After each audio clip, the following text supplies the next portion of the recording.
22वां दिन है, यूपी ने मोर्चा संभाल लिया है। कहां से आए हैं आप और क्या संदेश लाए हैं? हम नोएडा एक्सटेंशन से आए हैं, गौर सिटी से।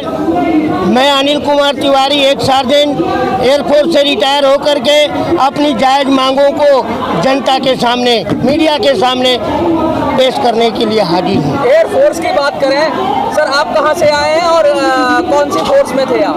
मैं अमृतसर से आया हूं, पंजाब से। मैं 20 फरवरी का इधर ही हूं। आज 23वां दिन हो गया है। हमारी जो मांगे हैं वो एक रैंक एक पेंशन की है, अपनी एमएसपी की है और डिस्टेबिलिटी पेंशन की है, विडो नारी वीर नारी की हमारी मांगे हैं। जो भेदभाव है उनके लिए हम लगातार धरना प्रदर्शन करेंगे जब तक हमारे को कोई इंसाफ नहीं मिलता। ये कंटिन्यूस डेली धरना चलते रहेगा। पहले पंजाब ने धरना दिया था 10 दिन, फिर हरियाणा वाले, आज कल का यूपी वालों ने इस धरने का जो सारा ले लिया है, सारा जो हमारे से कल से यूपी वाला चल रहे हैं। आप कहां से आए हैं सर, क्या नाम है आपका और क्या सोचते हैं इस धरने के विषय में? हम डिस्ट्रिक्ट अलीगढ़ से already captain Harpal Singh, armour core 63 cavalry. हम इस धरने से अपना हक लेने आए हैं। बलिदानों की कभी मरते नहीं और कोशिश कभी करने वाले कभी हारते नहीं। कोशिश करने वाले की हार नहीं होती। सर आप कहां से आए हैं, मैं आपसे पूछना चाहता हूं? मैं भी अलीगढ़ से आया हुआ हूँ, सूबेदार भरतवीर सिंह मेरा नाम है। क्या लगता है आपको सफलता मिलेगी? हाँ, क्यों नहीं मिलेगी, सफलता क्यों नहीं मिलेगी? मैम आप कहां से आई हैं और जरा परिचय दीजिए।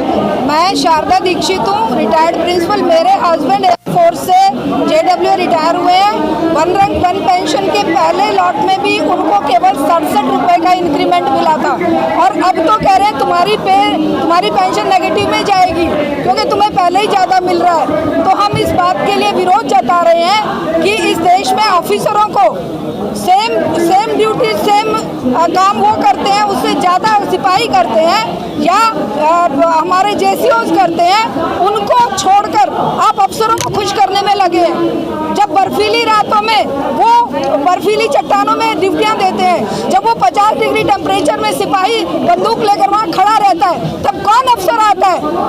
तब अफसर आते हैं क्या? उनको 15,000 मिलता है वहाँ के उस पे ड्यूटी पे और हमारे सिपाहियों को 5,000 मिलता है। कितना डिस्क्रिमिनेशन है। 72 में जब ये देश, जब भारतीय सेनाओं का उतना वो था, उतना सम्मान था, आज तो वो सम्मान मिट्टी में मिला दिया है। तब क्या किया था इन्होंने? हमारे जवानों को 75% उनकी तनख्वाह की पेंशन मिलती थी, उसे घटाकर 50 पे ले आए और अफसरों को जो 30% मिलती थी उसको ले आए ये 50 पर। तो इसका मतलब क्या हुआ? इन्हें उन मुट्ठी भर लोगों को खुश करना है। जैसे देश की संपदा मुट्ठी भर पूंजीपतियों के हाथ में सौंपी जा रही है, उसी तरह से हमारे जवानों का हक, हमारे युवाओं का हक, कभी वो इसमें वन रैंक वन पेंशन के नाम पर लूट रहे हैं, कभी वो अग्निवीर के नाम पर हमारे बच्चों को बर्बाद करने पर लगे हुए हैं। तो हम इसके विरोध में लगातार संघर्ष करेंगे। हम महिलाएं अपने बच्चों को कैसे पालती हैं जब हमारे पति जाकर वहाँ पे ड्यूटियाँ देते हैं? सालों साल हमें अपने बच्चों को अकेले पालना पड़ता है। सालों साल हमारे बच्चों की हारी बीमारी, पढ़ाई लिखाई और उनकी शादी ब्याह हम किस तरह से करते हैं? क्या इस सरकार को और इन अफसरों को पता है ये महिलाओं की स्थिति क्या रही है? आज इन लोगों ने आंखें बंद कर रखी हैं। 2014 में इन्होंने कहा था कि हम तुम्हारी मांगे पूरी करेंगे। कितनी मांगे पूरी करी है? उन सबने, हम सबने मिलकर माननीय मोदी जी को जिताया था और आज उसके बदले में हमें सड़क मिल रही है। आज हमें यहाँ सड़क पर फेंक दिया गया है। तो ये किस तरह का राज है? ये किस तरह की फौजियों के नाम पर वोट मांगने की नीतियाँ हैं? कभी पुलवामा होता है, हमारे जवान मारे जाते हैं। आप बताइए, आप एक पॉलिटिकल हो रहे हो आप ऐसे? नहीं। एसपीसी के अंदर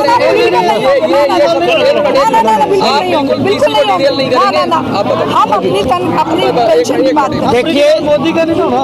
मेरे साथियों, आज हम OROP को लेकर के क्यों यहाँ पे एकत्रित हैं? क्योंकि सरकारें जानती हैं कि जब उनके अंदर जितने भी कर्मचारी काम करते हैं उनका मल्टीप्लाई फैक्टर एक ही होता है, चाहे वो सिविलियन हो या कोई भी हो। ऐसा हमारे साथ भी लागू था, लेकिन आज हम फौजियों के साथ इन्होंने भेदभाव किया।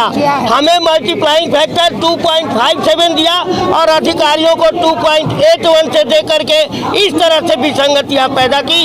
अदरवाइज मैं चैलेंज के साथ कहता हूं कि विसंगतियां होती नहीं।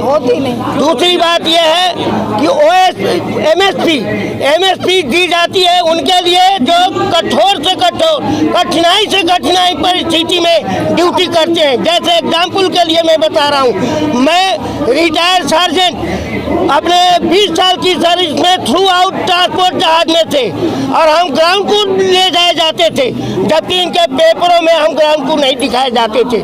भला आप बताइए, जैसे कारगिल के युद्ध में हमारे जहाज के ऊपर गोली मारी आतंकियों ने, हम मर जाते तो हमारे परिवार को क्या होता। लेकिन ये अधिकारी एकदम चुप्पी, गूंगे, बहरे और नाचुए हो गए।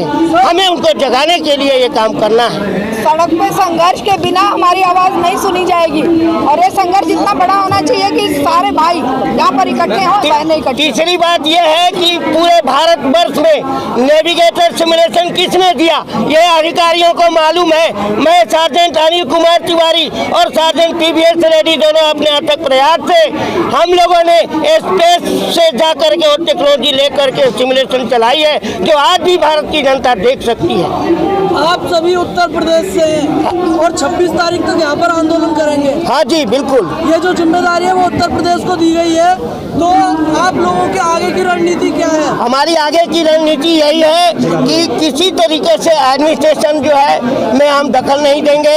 हम शांतिपूर्ण तरीके से अपने इस धरना को जारी रखेंगे, ताकि हम किसी पॉलिटिकल स्टेटमेंट भी देंगे आप? नहीं, पॉलिटिक्स से हमें कोई मतलब नहीं है। पॉलिटिक्स अगर करना होता तो हम कब का पॉलिटिक्स में जा चुके होते।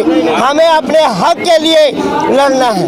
हाँ जी, अब मेरा लगातार धरना देते हुए क्या सरकारी तरफ से कोई प्रतिनिधि आपसे मिलने? नहीं, सरकार ने अभी तक कोई भी प्रतिनिधि नहीं भेजा, बल्कि हम अपने दूसरे माध्यम से सरकारों तक ये खबर हम पहुंचाने की कोशिश कर रहे हैं। क्या लगता है सरकार तक आपकी मांग पहुंच रही है, आवाज पहुंच रही है, नहीं पहुंच रही है? देखिए, ये जो है ना, आप ध्यान करके सुनिए। अगर हमारी मांगे जायज है तो सरकार को हम झुका के रहेंगे। इसके लिए चाहे हमें मरना पड़े, हम अपने जब वहाँ पे। खबर हमारी आपको कैसी लगी, लाइक, कमेंट, सब्सक्राइब जरूर करें। Thank you.